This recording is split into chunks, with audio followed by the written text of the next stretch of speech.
Face master கம்மி யாரை பற்றி பார்க்க போகிறோம்னா எடப்பாடி பழனிசாமி பார்த்தீங்கன்னா அப்படியே வந்து ஓபிஎஸ் எண்ணிக்காச்சு சசிகலாம் பார்த்தீங்கன்னா ஓரம் கட்டியாச்சு கட்சியை பார்த்தீங்கன்னா கைப்பற்றலாம்ன்ற ஒரு யோசனை இருந்தார்.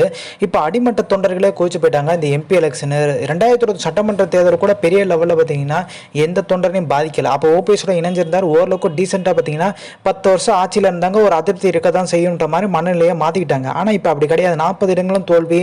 கிட்டத்தட்ட பார்த்தீங்கன்னா எடப்பாடி பழனிசாமி தலைமையேற்று ஒரு 10 தோல்விகள். விக்ரமணி இடைத்தேர்தலில் பார்த்தீங்கன்னா புறக்கணிச்சது. இப்போ எடப்பாடி பழனிசாமிக்கே பார்த்தீங்கன்னா தன் மேல நம்பிக்கை இல்லையோன்ற மாதிரி ஒரு எண்ணம் வர ஆரம்பிச்சிருச்சு. எடப்பாடி பழனிசாமி கட்சியை கைப்பற்றதுக்காண்டி திமுகவுக்கு விட்டு கொடுக்கறாருன்ற ஒரு கேள்வி அடுத்த கேள்வியா இருக்கு. ஏன்னா எடப்பாடி பழனிசாமி பார்த்தீங்கன்னா திமுக எதிர்த்தாருன்னா கண்டிப்பா அந்த கொடநாடு விஷயத்துல கை எடுத்துருவாங்கன்ற ஒரு பயம் பார்த்தீங்கன்னா எடப்பாடி பழனிசாமிக்கு இருக்கு. அதனால ஒரு டீல் போயிட்டு இருக்கான்ற மாதிரி ஒரு சந்தேகம் வர ஆரம்பிச்சிருச்சு. சசிகலா பார்த்தீங்கன்னா அந்த சுற்றுப்பயணத்துல மிகப்பெரிய வரவேற்பு. ஸோ தொண்டர்களும் புரிய ஆரம்பிச்சா சசிகலாவை தான் தலைமையை ஏற்றுக்கணுன்ற மாதிரி ஒரு மனநிலைக்கு வந்துட்டாங்க.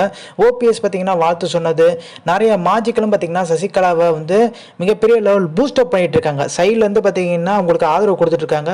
2 பேர் தவிர்த்து உதயகுமார் பார்த்தீங்கன்னா அந்த கருவாடு மீனாகுமான்ற மாதிரி கேட்டிருந்தாரு. ஆனால் செல்லூர் ராஜு மிகப்பெரிய லெவலில் பார்த்தீங்கன்னா சசிகலா எதிர்த்து எந்த ஒரு பதிலும் சொல்லலை. வெயிட் அண்ட் சீன்னு சொல்லிட்டாரு. அப்போ சசிகலா தலைமை மீண்டும் வரப்போகுதோன்ற மாதிரி வந்து இப்போவே எண்ணம் தோன்ற ஆரம்பிச்சிருச்சு. ஸோ இந்த இன்ஃபர்மேஷன் பிடிச்சா like share subscribe. Thanks for வாட்சிங் திஸ் வீடியோ.